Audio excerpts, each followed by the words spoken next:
జాదు పువ్వు సోకి నీ సోకు కందేనే వెలికి రాని వెర్రి ప్రేమ కన్నీటి ధారలోన కరుగుతున్నది నాదు శోకమోపలేక నీ గుండె బాధపడితే తాళనన్నది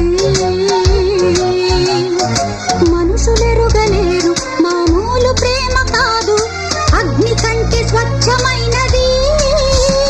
మమకారమే ఈ లాలి పాటగా రాసేది హృదయమా ఉమాదేవిగా శివుని అర్ధభాగమైనాలోన